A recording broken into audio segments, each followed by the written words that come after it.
itu digunakan Nah, pada video kali ini kita akan membahas rectifying image and searching using image descriptors. Nah, mirip dengan cara kerja mata dan otak manusia, OpenCV itu dapat mendeteksi fitur utama dari sebuah gambar dan mengekstranya menjadi apa yang disebut dengan image descriptors. Fitur-fitur ini kemudian dapat digunakan sebagai basis data yang memungkinkan pencarian berbasis gambar. Selain itu, kita juga dapat menggunakan key point atau titik-titik kunci untuk menyambungkan beberapa gambar menjadi satu gambar yang lebih besar. Nah, bayangkan kita menyusun banyak foto itu menjadi panorama 360 derajat. Nah, di bab 6 ini, kita akan tahu cara mendeteksi fitur-fitur sebuah gambar menggunakan OpenCV dan memanfaatkannya untuk mencocokkan serta mencari gambar. Nah, sepanjang dari bab ini juga kita akan mengambil gambar contoh dan mendeteksi fitur utamanya, lalu mencoba menemukan bagian dari gambar lain yang cocok dengan gambar contoh tersebut. Nah, selain itu, kita juga akan menemukan homografi atau hubungan spasial antara gambar contoh dan area yang cocok dari gambar lain. Nah, secara lebih spesifik, kita akan membahas beberapa tugas berikutnya. Pertama itu mendeteksi key point dan mengekstrak local descriptor di sekitar key point menggunakan salah satu algoritma seperti Harris Corner, Shift, Sort, dan atau ORD. Nah, yang kedua itu mencocokkan key points menggunakan algoritma brute force atau algoritma FLAN. Yang ketiga itu ada filtering hasil pencocokan yang buruk menggunakan KNN dan ratio test. Kemudian menemukan homografi antara dua set key point yang cocok. Dan yang terakhir itu mencari di sekumpulan gambar untuk menentukan gambar mana yang memiliki kecocokan terbaik dengan gambar referensi. Nah, lanjut ke understanding type of feature detection and matching. Nah, terdapat berbagai algoritma yang dapat digunakan untuk mendeteksi dan mendeskripsikan fitur. Dan pada bagian ini kita akan membahas beberapa di antaranya. Nah, algoritma pendeteksian fitur dan ekstraksi deskriptor yang paling umum digunakan dalam OpenCV itu yang pertama ada Harris, itu berguna untuk mendeteksi sudut atau corner. Kemudian ada Shift, itu untuk mendeteksi area berbentuk gumpalan atau blok. Kemudian ada Sort, itu berguna untuk mendeteksi blok juga. Kemudian ada Flash, itu untuk mendeteksi corners. Kemudian ada Brief, itu berguna untuk mendeteksi blok atau gumpalan. Dan terakhir ada ORB, itu singkatan dari Orient, Base and Rotate Brief, berguna untuk mendeteksi kombinasi antara corners dan blocks. Nah, pencocokan antara fitur atau fitur matching itu dapat dilakukan dengan beberapa metode. Yang pertama itu dengan brute force matching, yang kedua dengan plan-based matching. Nah, setelah itu verifikasi spasial dapat dilakukan menggunakan homografi. Kemudian kita masuk ke definisi dari fitur. Nah, apa yang dimaksud dengan fitur? Nah, mengapa suatu area dalam gambar itu dapat diklasifikasikan sebagai fitur, sedangkan area lainnya tidak? Nah, secara umum, fitur itu adalah area yang menarik dalam sebuah gambar yang unik atau mudah dikenali. Sudut atau corners dan wilayah dengan kepadatan detail tekstur tinggi itu merupakan fitur yang baik, sedangkan pola yang berulang terlalu banyak atau area dengan kepadatan rendah seperti langit biru polos itu bukanlah fitur yang baik. Tapi itu juga termasuk fitur yang bagus karena biasanya dia memisahkan dua area berbeda dalam gambar. Nah, selain itu, blob atau wilayah dalam gambar yang sangat berbeda dan dari area di sekitarnya itu juga merupakan fitur yang menarik. Sebagian besar algoritma pendeteksian fitur itu dia berfokus pada identifikasi sudut, kemudian tepi, dan blok. Sementara beberapa algoritma lainnya itu dia juga memperhatikan konsep grid, itu sumbu simetri dari suatu objek yang memanjang. Nah, sebagai contoh, bayangkan proses mengenali jalan pada sebuah gambar. Nah, beberapa algoritma yang lebih unggul dalam mendeteksi dan mengekstraksi fitur garis tertentu. Oleh karena itu, penting untuk memahami karakteristik dari gambar yang kita masukkan agar nanti dapat menggunakan alat terbaik dari kumpulan algoritma OpenCV tersebut. Kemudian kita masuk ke deteksi Harris-Cornell. Nah, mari kita mulai dengan mendeteksi sudut atau coordinates menggunakan algoritma Harris-Cornell. Nah, jika kita melanjutkan mempelajari OpenCV lebih dalam, kita akan menemukan bahwa papan catur itu merupakan objek yang sangat umum digunakan dalam analisis computer vision. Hal ini karena pola kotak-kotak dan papan catur yang sangat cocok untuk berbagai jenis deteksi fitur, dan juga karena catur itu adalah permainan yang populer, terutama di Rusia, tempat di mana banyak pengembang OpenCV berasal. Nah, berikut ini adalah contoh gambar papan catur dari budak catur yang akan kita gunakan. Nah, OpenCV sendiri dia memiliki fungsi praktis bernama CV2 Corner Harris yang digunakan untuk mendeteksi sudut atau corners dalam sebuah gambar. Kita dapat melihat cara kerja fungsi ini pada contoh dasar berikut ini. Ini adalah kodingannya.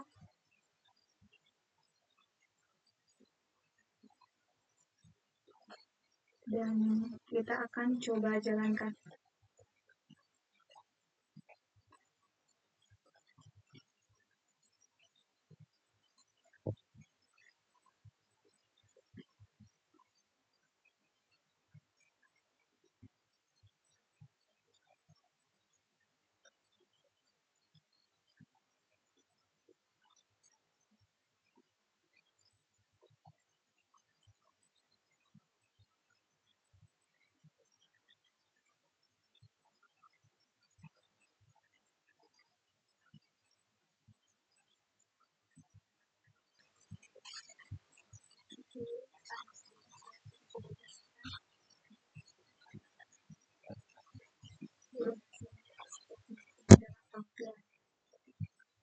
Oke, lanjut lagi.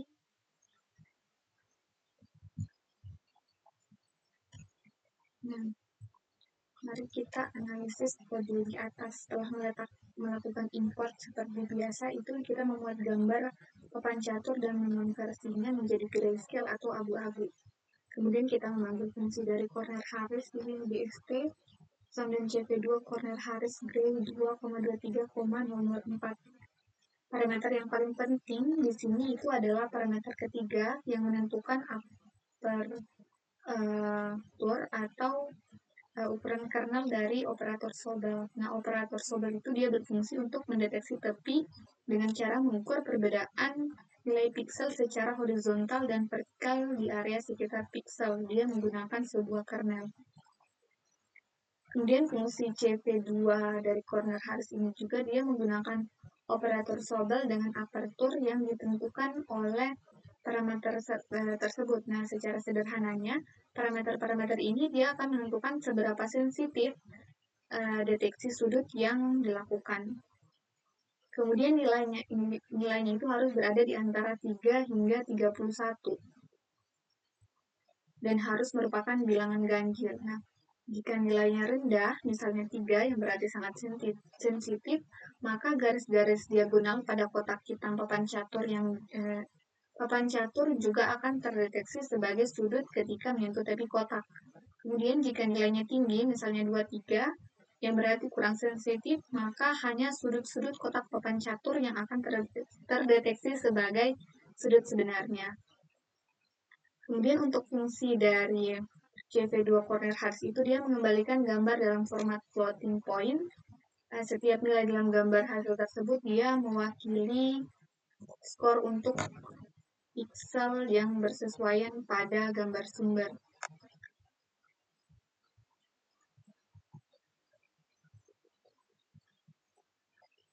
Oke, perhatikan baris kode ini. Di sini kita memilih pixel yang memiliki skor setidaknya 1% dari skor tertinggi. Kemudian mewarnai pixel-pixel tersebut dengan warna merah pada gambar aslinya. Dan ini tadi adalah hasil kuliah. Nah, kemudian kita lanjut lagi masuk ke detecting DOG, features, and extracting shape descriptors. Nah, teknik sebelumnya kan kita menggunakan CV2 corner Harris. Kemudian dia untuk corner Harris tadi memiliki keunggulan tersendiri karena sudutnya dia tetap terdeteksi meskipun gambarnya diputar. Nah, namun jika gambar tersebut diskalakan menjadi lebih kecil atau lebih besar, beberapa bagian gambar itu mungkin kehilangan atau bahkan menambah karakteristik sudutnya. Sebagai contoh, di sini kita perhatikan bahwa deteksi sudut pada lintasan F1 Grand Prix Italia. Kemudian untuk gambarnya di sini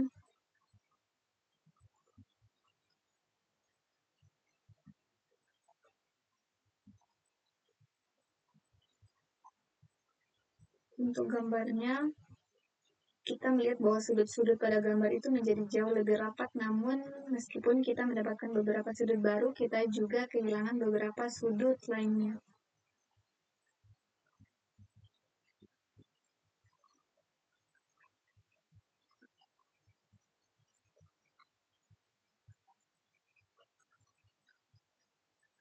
Nah,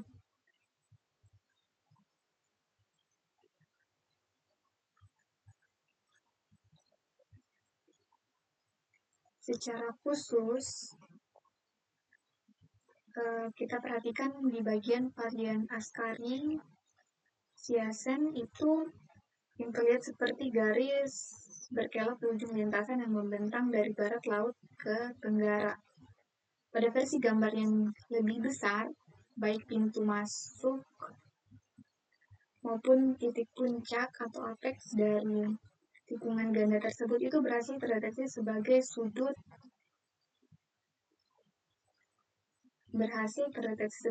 namun pada gambar yang lebih kecil titik apexnya itu tidak terdeteksi sebagai sudut jika gambarnya dikecilkan.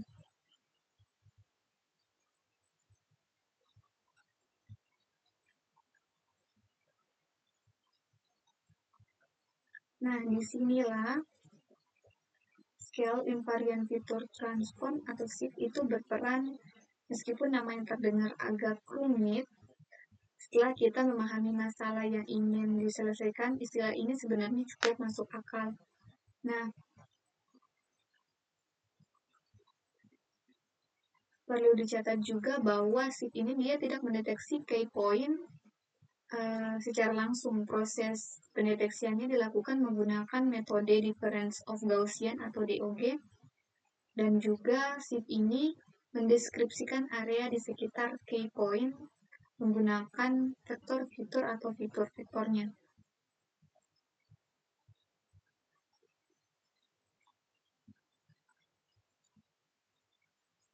Nah, sekarang kita lihat untuk gambar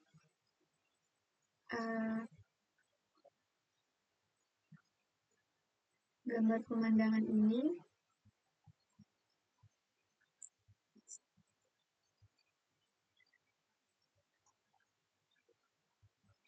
Di sini adalah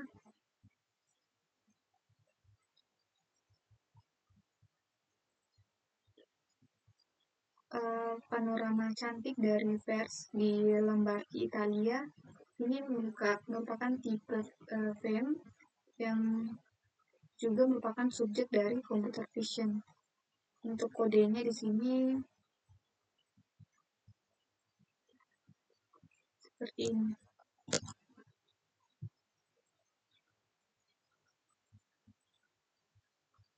Oke, untuk kodenya ini kita coba jalankan di Visual Studio Code dan hasilnya itu seperti ini.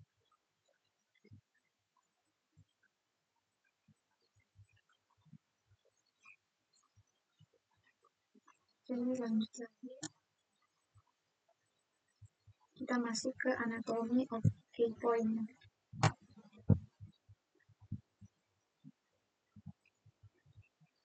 Nah, setiap key point itu dia merupakan sebuah instance dari kelas CV2 key point.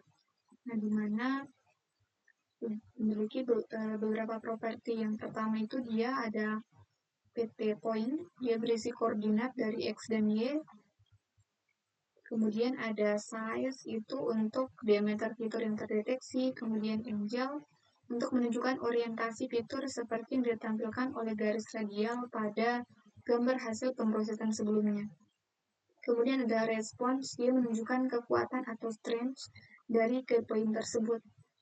Kemudian ada octave, dia menunjukkan lapisan dalam image piramid tempat fitur tersebut ditemukan.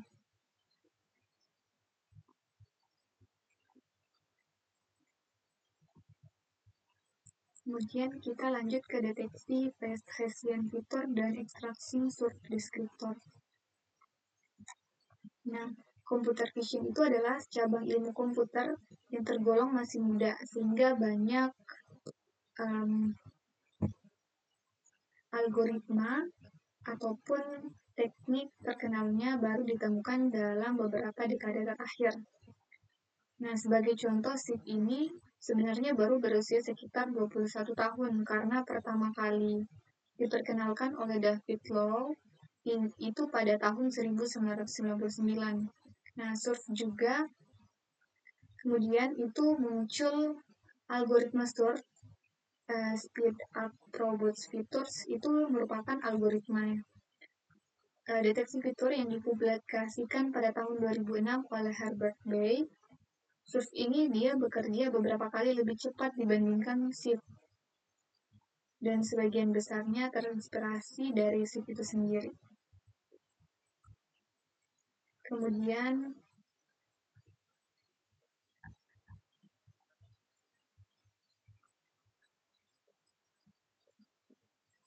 pemahaman mendalam tentang cara kerja internal dari SUB itu tidak terlalu penting untuk konteks ini selama kita tidak tahu cara menggunakan dalam aplikasi kita.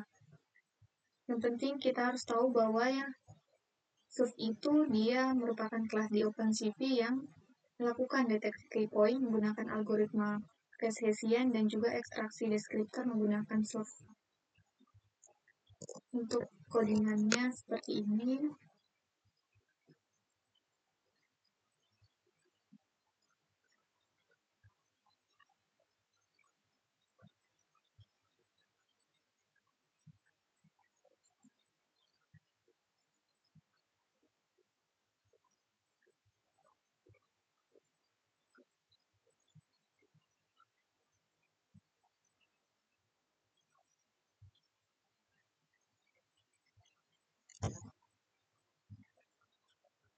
Oke, kita lanjut untuk codingannya ini. Dan tadi sudah ditampilkan seperti ini. Oke, kita masuk ke using ORB with phrase, fitur, and brief descriptor.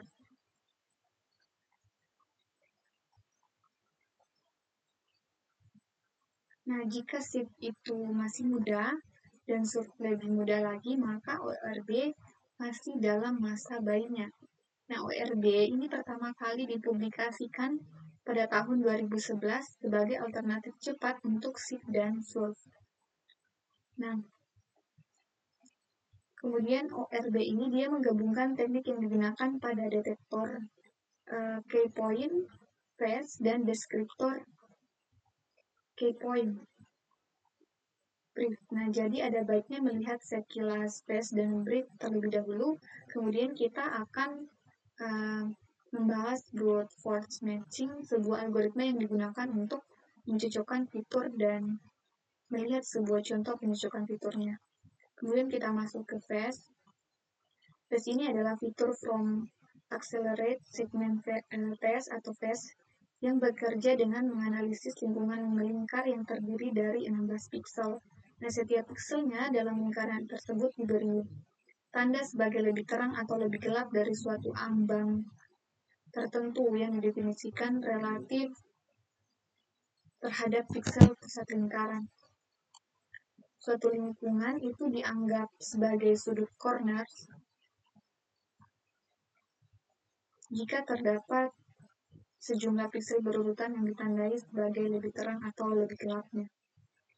Nah, phase ini juga dia menggunakan high speed test, di mana terkadang itu dapat menentukan bahwa suatu lingkungan bukan sudut hanya dengan memeriksa 2 atau 4 pixel, bukan seluruh 16 pixelnya. Nah, untuk memahami cara kerjanya itu, kita akan melihat di diagram ini. Nah, di sini kita dapat melihat lingkungan 16 pixel pada dua tingkat pembesaran yang berbeda. Pixel 1, 5, 9, dan 13 itu sesuai dengan 4 titik utama, yaitu utara, timur, selatan, dan barat di tepi lingkungan melingkar.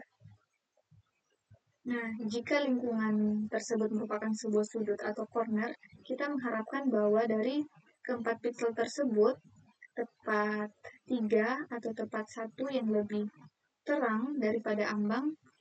Cara lainnya itu dengan mengatakannya adalah bahwa tepat 1 atau tepat 3 di antaranya lebih gelap daripada ambang. Phase itu sendiri itu adalah algoritma yang cerdas tetapi tidak sepenuhnya bebas dari kelemahan.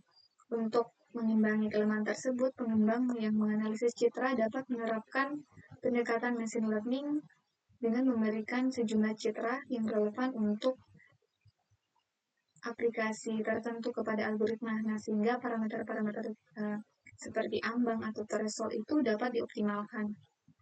Kemudian kita masuk ke brief. Nah, brief itu sendiri itu binary robust independent elementary features atau brief. Dia di sisi lain, dia itu bukanlah algoritma pendeteksian fitur, melainkan deskriptor. Nah, ketika sebelumnya kita menganalisis citra dengan shift dan surf, inti dari keseluruhan proses itu terletak pada pemanggilan fungsi detect and compute-nya.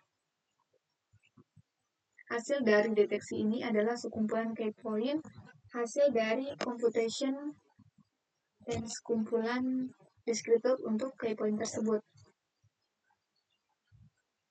Key point deskriptor itu adalah representasi dari citra yang berfungsi sebagai pintu menuju fitur matching, karena kita dapat membandingkan deskriptor dari dua citra dan menemukan kesamaan. Kemudian brief itu sendiri adalah salah satu deskriptor tercepat yang tersedia saat ini. Kemudian teori di balik brief ini cukup rumit, tetapi singkatnya brief itu dia mengadopsi serangkaian optimasi yang menjadikannya pilihan yang sangat baik untuk fitur matching. Kemudian kita masuk ke brute force matching. Dia adalah sebuah deskriptor matcher yang membandingkan dua set key point deskriptor dan menghasilkan keluaran berupa daftar kecocokan atau match. Nah, disebut dengan brute force karena algoritmanya itu dia berupa karena algoritmanya hampir tidak menggunakan optimasi. Nah, untuk setiap key point deskriptor pada set pertama, pencocok itu melakukan perbandingan dengan setiap key point deskriptor pada set kedua. Nah, setiap perbandingannya itu menghasilkan nilai jarak atau distance, dan kecocokan terbaik dipilih berdasarkan jarak yang paling kecil. Oke, kita masuk ke matching a logo in to image. Nah, sekarang kita kan memiliki gambaran umum tentang apa itu face dan breed. Kita juga dapat memahami mengapa tim di balik ORB itu yang terdiri dari Evan Ruble, Vincent Ribaud, dan Code itu memiliki kedua algoritma tersebut sebagai fondasi untuk ORB-nya. Nah, dalam paper mereka juga, para penulis ini bertujuan mencapai hasil-hasil yang pertama itu dia penambahan komponen orientasi yang cepat dan akurat pada face. Kemudian perhitungan yang efisien untuk fitur breed yang berorientasi. Ketiga, analisis dari varian dan korelasi dari fitur breed yang berorientasi. Terakhir ada metode learning untuk mendekorelasi fitur breed.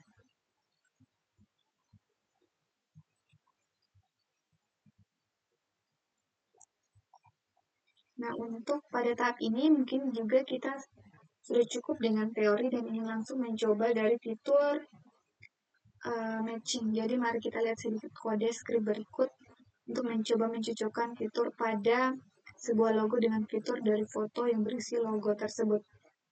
Di sini kita periksa kode ini langkah demi langkah. Setelah itu import seperti biasa. Kita memuat dua citra query dan scan dalam format grayscale.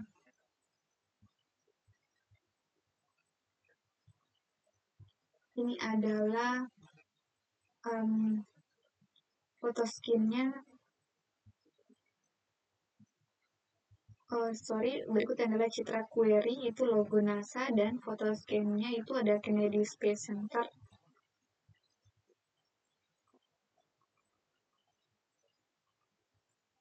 Nah, selanjutnya kita membuat detektor dan deskriptor fitur ORB-nya. Nah, dengan cara yang mirip seperti ini,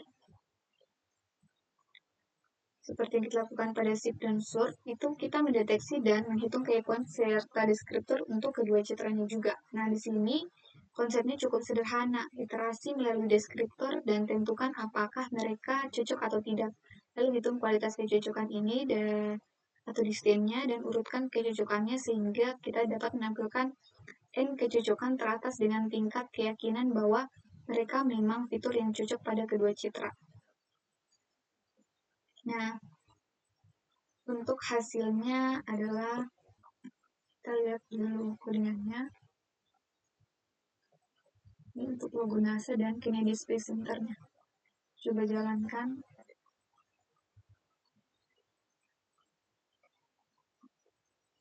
Oke, dan hasilnya seperti ini. Oke, kita lanjut lagi untuk masuk ke filtering match using Canary Snakeboard and the ratio test. Nah, bayangkan sekelompok besar para filsuf terkenal meminta kita untuk menilai debat mereka tentang sebuah pertanyaan yang sangat penting bagi kehidupan alam semesta dan segala sesuatu. Kita mendengarkan dengan seksama saat setiap filsuf berbicara secara bergiliran. Nah, akhirnya ketika semua filsuf selesai mengemukakan semua argumennya, kita meninjau catatan dan menyadari dua hal sebagai berikut. Yang pertama itu, setiap filsuf itu tidak setuju satu sama lain. Yang kedua, tidak ada satu filsuf pun yang jauh lebih meyakinkan daripada yang lainnya.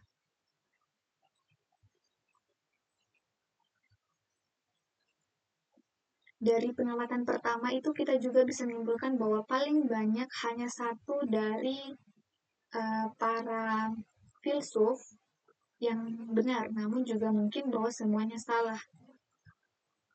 Nah, kita juga dapat membandingkan masalah imajiner dari nilai debat para filsuf ini dengan masalah praktis dalam menyaring key point match yang buruk. Nah, pertama kita asumsikan bahwa setiap key point pada citra query itu dia memiliki paling banyak satu kecocokan yang benar pada skinnya. Dengan kata lain, jika citra query-nya itu adalah logo NASA, kita berasumsi bahwa citra lainnya adalah scan yang mengandung paling banyak satu logo NASA karena setiap key point query-nya itu dia memiliki paling banyak satu kecocokan yang benar. Maka ketika kita melihat semua kemungkinan kecocokan, sebagian besar yang kita lihat adalah kecocokan yang buruk. Oleh karena itu, brute force matcher yang menghitung skor jarak untuk semua kemungkinan kecocokan dapat memberi kita banyak informasi tentang skor jarak untuk kecocokan buruk. Nah, untungnya juga, sekarang kita bisa pertimbangkan implementasi algoritma dari brute force yang dimodifikasi untuk ambang batas itu, ambang jarak itu secara adaptif seperti yang telah dijelaskan. Nah, pada contoh ini sebelumnya kita menggunakan metode match dari BF Matcher yang memberikan satu kecocokan terbaik dengan jarak terkecilnya. Kemudian untuk BF Matcher ini dia juga menyediakan metode KNN Match yang menerima argumen X untuk menentukan berapa banyak kecocokan terbaiknya dengan jarak terkecil yang ingin kita simpan untuk setiap key point query-nya.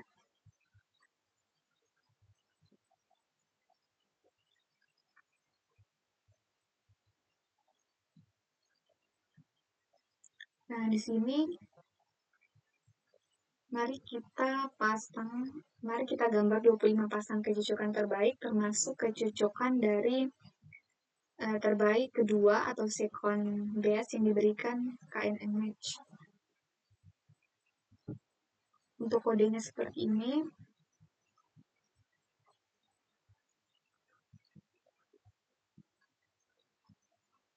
Nah,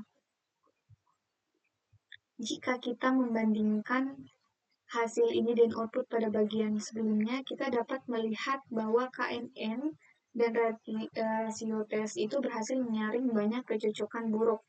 Nah, kecocokan yang tersisa itu memang tidak sempurna, tetapi hampir semuanya mengarah ke lokasi yang benar atau logo NASA pada sisi Kennedy Space Center. Kemudian kita masuk lagi ke matching with plan. Nah, plan itu adalah phrase library for approximate nearest neighbor.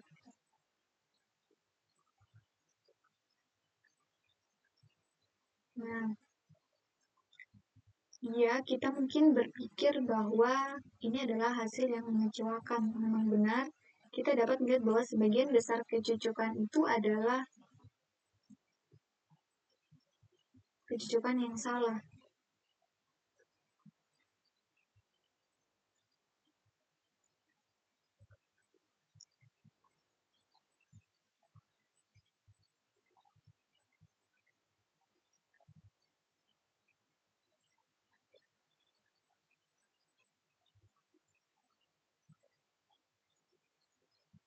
Jika kita membandingkan hasil output ini pada bagian sebelumnya, kita juga dapat melihat bahwa KNN dan rasio tes itu berhasil menyaring banyak kecocokan buruk.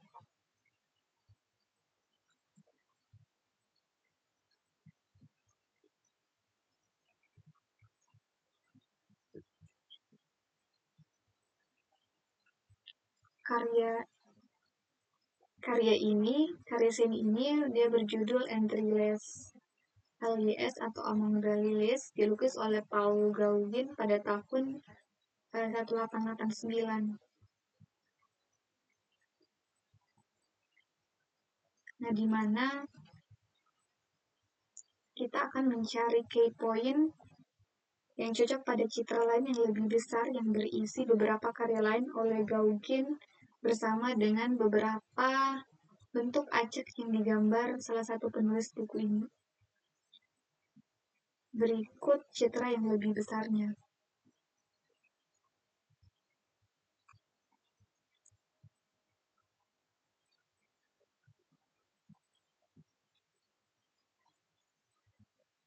Nah, dalam citra yang lebih besar, Entreless itu muncul pada kolom ketiga, baris ketiga.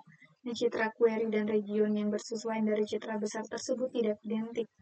Warnanya sedikit berbeda dan skalanya berbeda.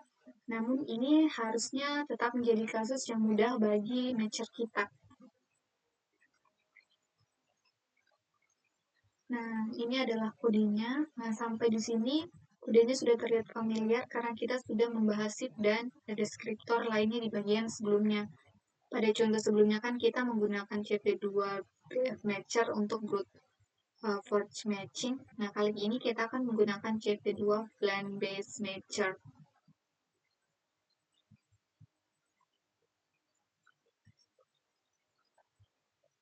Nah, kita melakukan 50 checks atau penelusuran pada setiap pohon. Nah, jumlah checks yang lebih besar itu dapat memberikan akurasi yang lebih baik, tetapi tentu dengan biaya komputasi yang lebih besar juga. Untuk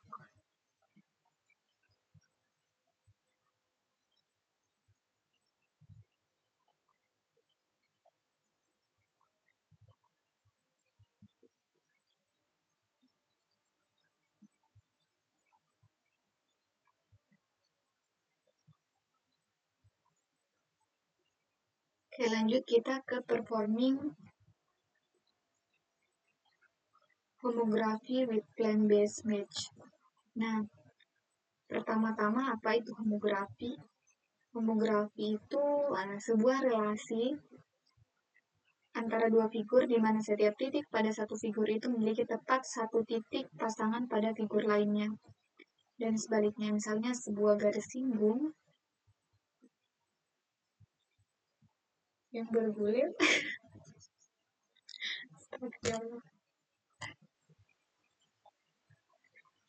Sorry, performing homography with plant-based. Nah, untuk definisinya tadi, misalnya sebuah garis singgung yang bergulir pada sebuah lingkaran akan memotong dua garis singgung tetap dari lingkaran tersebut pada dua himpunan titik yang bersifat homografis.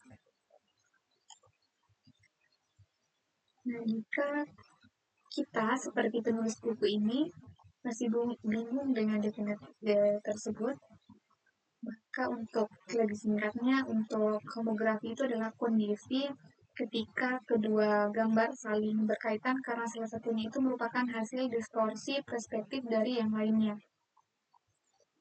Bayangkan kita ingin mencari gambar tato berikut ini. Nah, kita sebagai manusia hanya bisa dengan mudah mengenali bahwa tato tersebut muncul pada gambar kedua, meskipun terdapat perbedaan rotasi.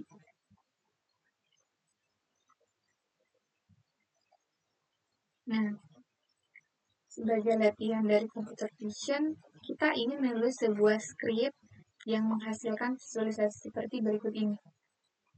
Pada hasil ini kita mengambil objek pada gambar pertama atau query image, kemudian menemukannya pada gambar kedua atau scan image, kemudian menggambar garis-garis pencucokan atau point, dan terakhir itu menggambar garis batas putih yang menunjukkan bagaimana objek pada gambar pertama itu mengalami perubahan perspektif pada gambar kedua.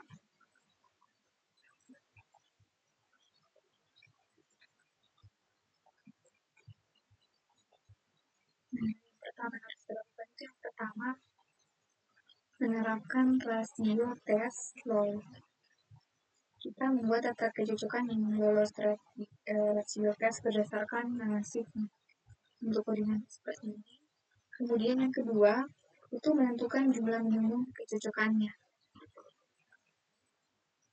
Dan yang ketiga itu menghitung homografi menggunakan ransel. Kemudian yang keempat melakukan transformasi perspektifnya. Tujuannya di sini untuk menggambar garis batas dari objek pada gambar query ketika diproyeksikan ke gambar scan-nya. Kelima itu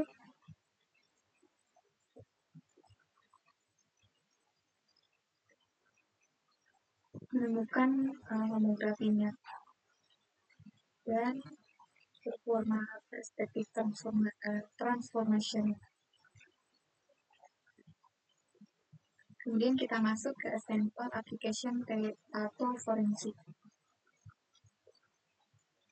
Nah, bayangkan Kita bekerja untuk Departemen Forensik Kotham dan kita perlu mengidentifikasi sebuah tato. Nah, kita memiliki gambar asli dari tato seseorang kriminal, mungkin terekam melalui CCTV, tetapi kita tidak mengetahui identitas orang tersebut.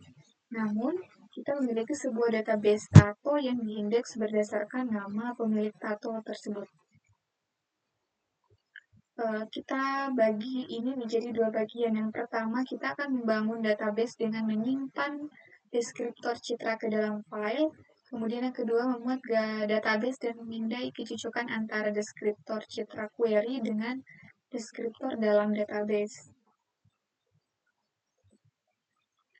Kemudian kita lanjut ke saving image descriptors to file.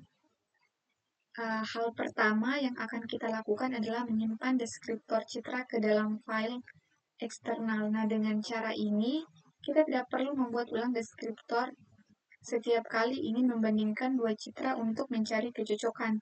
Nah, untuk keperluan contoh ini, kita akan memindai sebuah folder yang berisi gambar dan membuat file deskriptor yang sesuai sehingga file tersebut siap digunakan untuk pencarian di masa depan.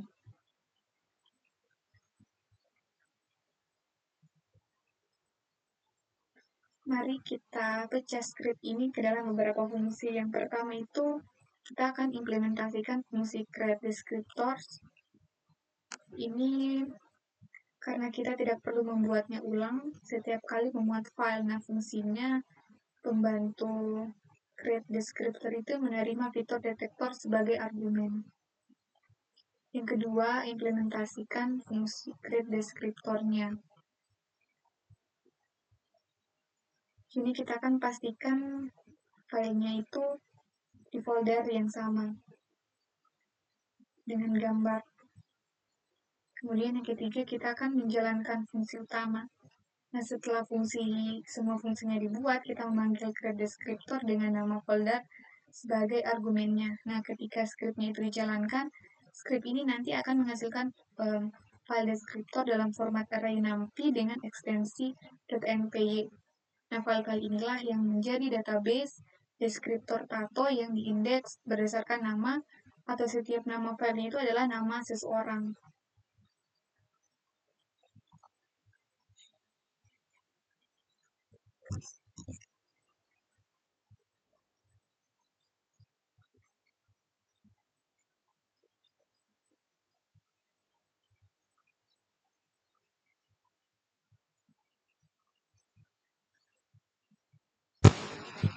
Oke, kita lanjutkan.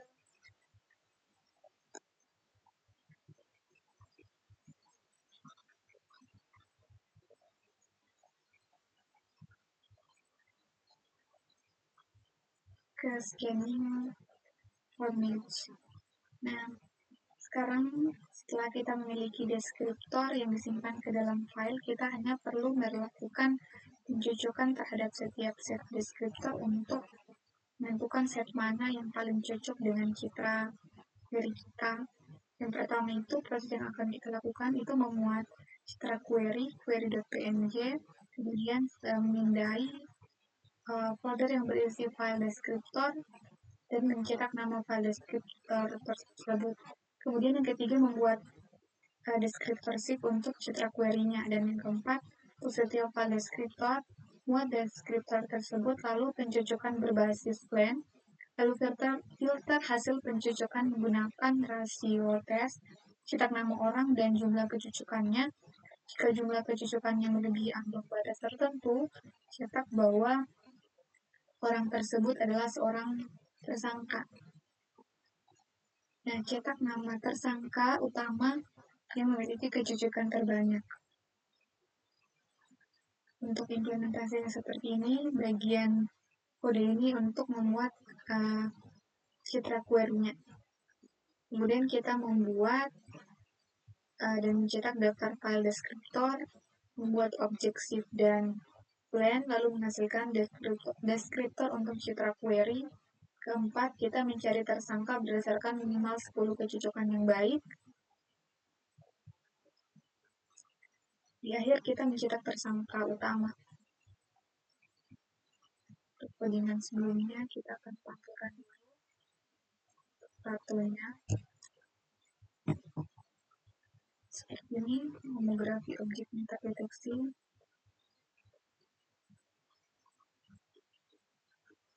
Ini match dengan homografi.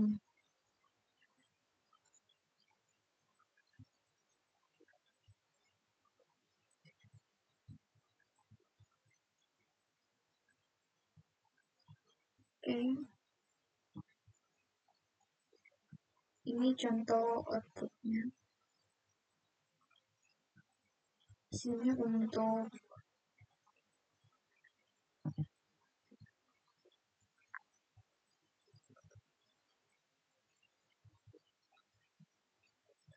outputnya itu diketahui bahwa prime suspectnya itu dia bernama Anchor nih. Oke, kita langsung lagi masuk ke bab 7 yaitu building custom object detector. Nah,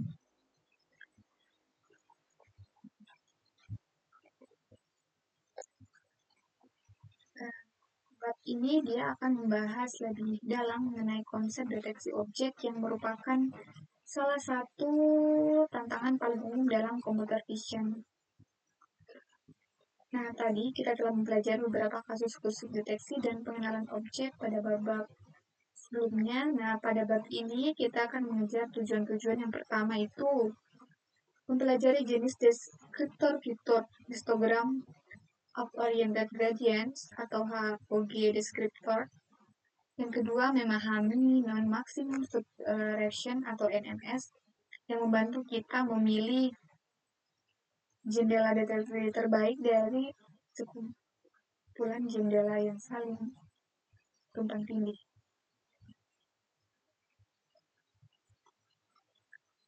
Ketiga, memahami konsep tingkat tinggi tentang support vector machine atau SVMS, yaitu classifier serbaguna berbasis pembelajaran mesin terawasi atau supervised machine learning, mirip dengan regresi linear. 4. Mendeteksi manusia menggunakan classifier pralatih berbasis deskriptor HOG. Dan terakhir, training melatih classifier backwards untuk mendeteksi mobil. Dalam contoh ini kita akan menggunakan implementasi custom dari image pyramid sliding window dan juga NMS. Oke, kita masuk ke understanding HOG descriptor. Nah, HOG itu sendiri itu adalah fitur deskriptor, sehingga dia termasuk dalam keluarga algoritma yang sama dengan scale invariant fitur transform atau speed up robust fitur sort, dan juga masuk ke oriented phase and rotation brief atau RB yang telah kita bahas di bab sebelumnya. Nah, seperti fitur deskriptor lainnya, Hoggen juga mampu memberikan jenis informasi yang sangat penting untuk fitur matching serta untuk object detection dan object recognition. Namun, yang paling umum, HOG ini digunakan untuk deteksi objek.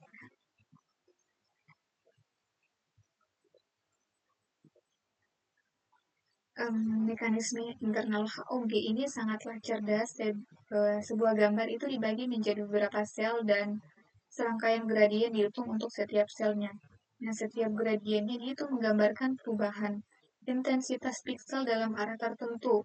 Nah, secara keseluruhannya, gradien-gradien tersebut membentuk representasi histogram dari sel tersebut. Nah, kita akan pernah menemui pendekatan yang mirip ketika mempelajari face recognition, yaitu ada LBPH. Nah, kita masuk lagi ke visualisasi HOG.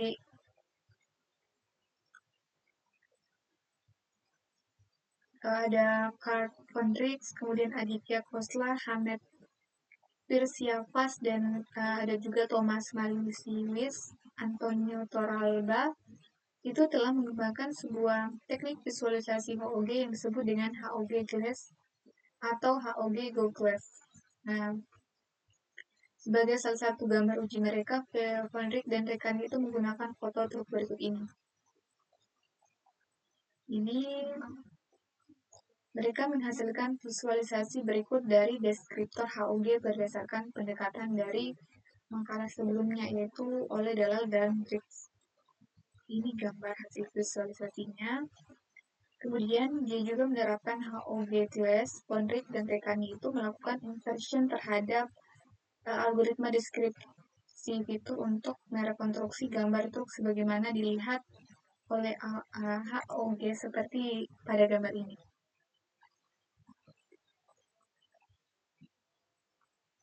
Oke, kita masuk ke using HOG to describe region of an image.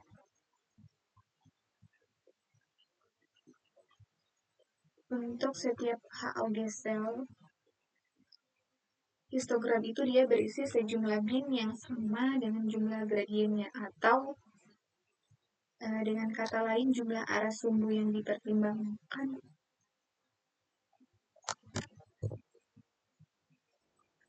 Oke, kita masuk lanjut tadi. Untuk setiap HOG sel histogram itu dia berisi sejumlah bin yang sama dengan jumlah gradiennya. HOG ini dia memproses kelompok histogram tersebut untuk menghasilkan deskriptor tingkat lebih tinggi. Nah, secara khususnya selnya digabungkan menjadi area yang lebih besar yang disebut dengan blok. Blok ini dapat terdiri dari jumlah sel berapapun, tetapi Dalal dan Trix ini menemukan bahwa blok berukuran 2x2 sel itu memberikan hasil terbaik dalam mendeteksi manusia. Sebuah vektor tingkat blok ini kemudian dibuat sehingga dapat dinormalisasi guna mengimbangi variasi lokal pada iluminasi dan bayangan. Normalisasi ini meningkatkan robustness detektor berbasis HOG terhadap perbedaan kondisi pencahayaan. Seperti halnya detektor lain, detektor berbasis HOG ini juga harus mampu menangani variasi lokasi dan skala objek. Kebutuhan mencari objek di berbagai lokasi itu diatasi dengan menggeser sliding window berukuran tetap di seluruh gambar. Nah, kebutuhan mencari objek pada berbagai skala itu ditangani dengan mengubah ukuran gambar ke berbagai tingkatan, bentuk apa yang disebut dengan piramid, image pyramid. Oke. Misalnya, kita menggunakan sliding window untuk melakukan deteksi manusia pada sebuah gambar. Kita menggeser window dalam langkah kecil hanya beberapa piksel sehingga kita dapat memperkirakan bahwa satu orang itu akan terdeteksi beberapa kali di lokasi yang saling berdekatan.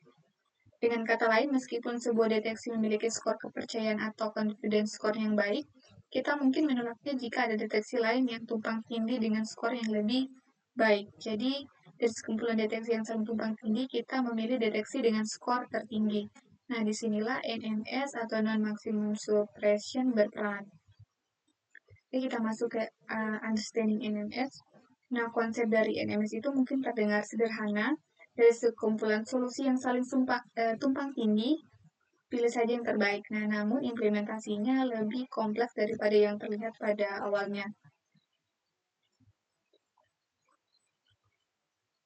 Untuk langkah-langkahnya, yang pertama itu kita akan bangun image pyramid, kemudian pindai atau scan tiap level pada piramid menggunakan sliding window untuk deteksi objek. Yang ketiga, urutkan daftar terdeteksi positif berdasarkan nilai confidence score-nya dari yang terbesar ke terkecil. Dan terakhir, untuk setiap window W dalam daftar deteksi positif, itu hapus semua window-nya setelah yang memiliki tumpang tindih itu signifikan dengan W-nya. Oke, kita masuk ke understanding SVM. Nah,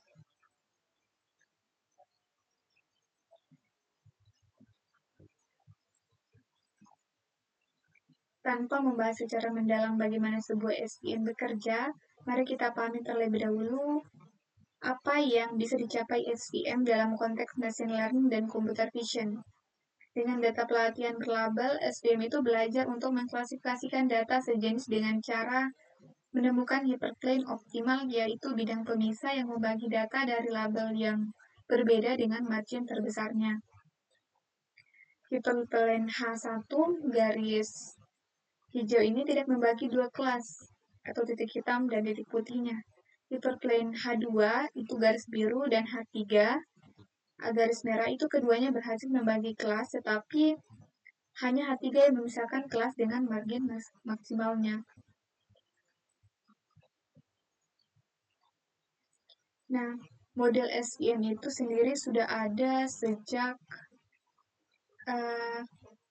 awal tahun 1960-an. Namun model ini dia mengalami banyak pengembangan dan dasar dari implementasi SVM modern dapat ditemukan dalam makalah Super Vector Networks 1995 oleh Corina Cortez dan Vladimir Papnik. Oke, masuk ke detection people with Hawk descriptor. Nah, OpenCV itu dia menyediakan sebuah kelas bernama CV2 Hawk descriptor yang dapat digunakan untuk melakukan deteksi manusia atau people detection. Antarmuka kelas ini dia memiliki beberapa kemiripan dengan CV2 Cascade Classifier.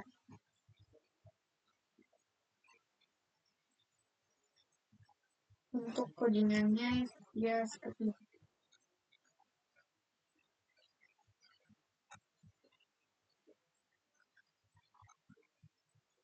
Ini menguji apakah sebuah rectangle A itu berada dalam rectangle yang lain. Ini membuat whole descriptor dan menggunakan default SVM people detector, membaca gambar, deteksi orang atau tanpa final threshold. Coba kita jalankan. Dan hasilnya seperti ini.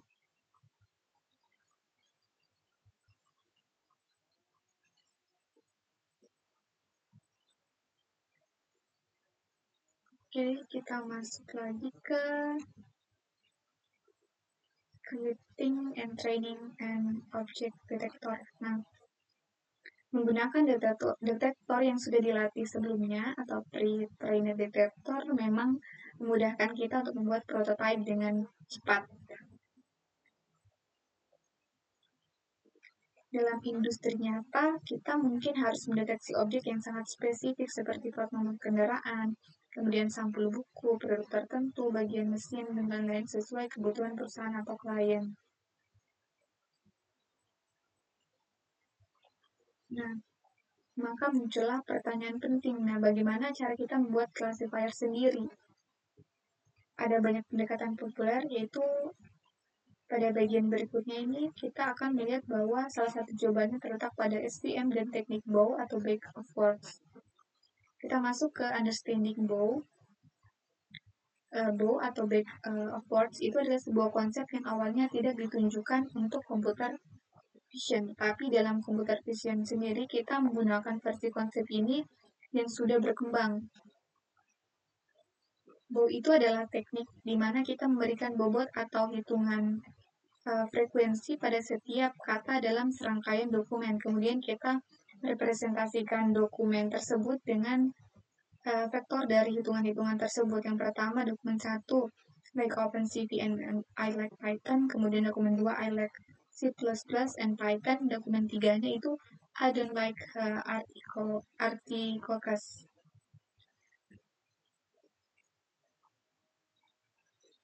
Kemudian kita masuk ke applying BOW to computer vision. Nah, dengan beberapa pendekatan berikut kita bisa membangun sebuah classifier. Yang pertama itu kita bisa ambil dataset contoh berisi gambar-gambar. Kemudian untuk yang kedua, untuk setiap gambar di dalam dataset itu ekstrak deskriptornya menggunakan shift sort atau algoritma serupa. Yang ketiga itu tambahkan setiap vektor deskriptor ke BOW trainer. 4, klasterisasi semua vektor semua deskriptornya menjadi K-cluster di mana pusat klasternya atau centroidnya itu menjadi visual words kita. Oke, kita masuk ke K-means clustering. Nah, K-means clustering itu adalah sebuah metode kuantitasasi di mana kita menganalisis sejumlah besar vektor untuk menemukan sejumlah kecil dari klaster. Nah, pada sebuah dataset, K itu dia merepresentasikan jumlah klaster yang akan digunakan untuk membagi dataset tersebut. Istilah means itu mengacu pada konsep matematis mean atau rata-rata ketika direpresentasikan secara visual. Mean dari sebuah klaster itu adalah sentroid atau pusat geometris dari titik-titik dalam klaster. Clustering itu sendiri dia adalah proses pengelompokan titik-titik dalam satu dataset ke dalam beberapa cluster. Oke, kita masuk ke detection cards. Nah, untuk melatih classifier apapun, kita harus memulai dengan membuat atau memperoleh dataset pelatihan. Kita akan melatih sebuah detektor mobil, jadi dataset kita harus berisi sampel positif yang merepresentasikan mobil serta sampel negatif yang merepresentasikan objek lain atau bukan mobil yang memungkinkan akan ditemui detektor saat mencari mobil.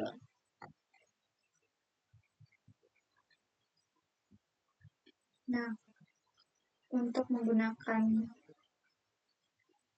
dataset itu kita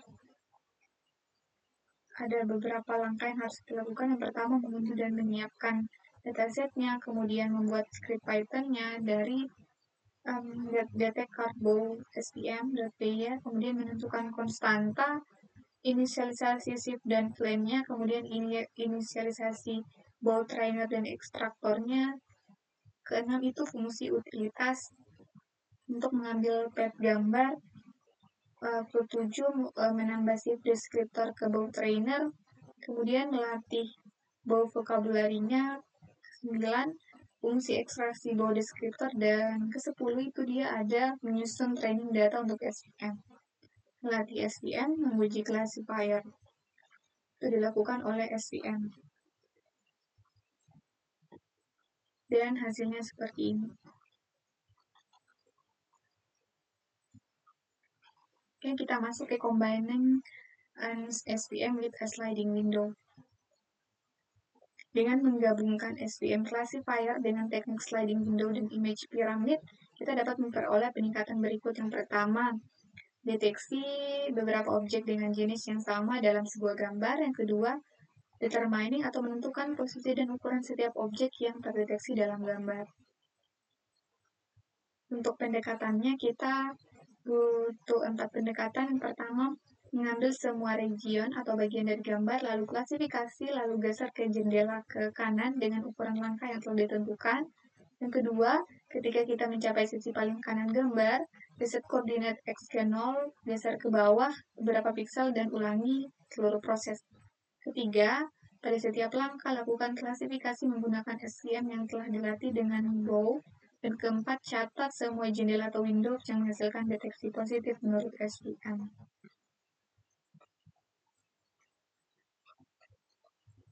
Oke, kita masuk ke detection a car in scan.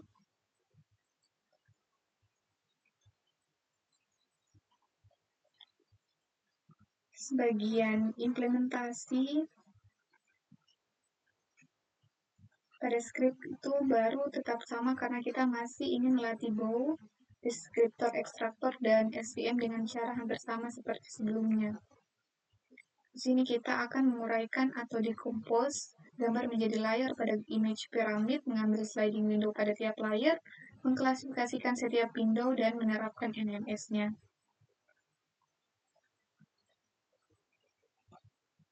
Untuk script detect carbo SVM sliding window-nya itu yang pertama, menambahkan import untuk fungsi NMS-nya, kemudian menambahkan parameter baru di awal script, mengurangi jumlah cluster comments-nya dari 40 ke 12, kemudian menyetel ulang parameter SVM-nya. Dan fungsi sliding window-nya itu ada pada tahap selanjutnya.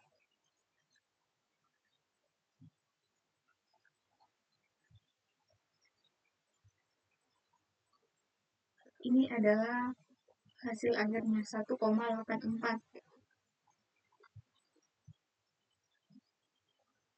Nah, kita masuk ke setting and loading a TriNet SVM.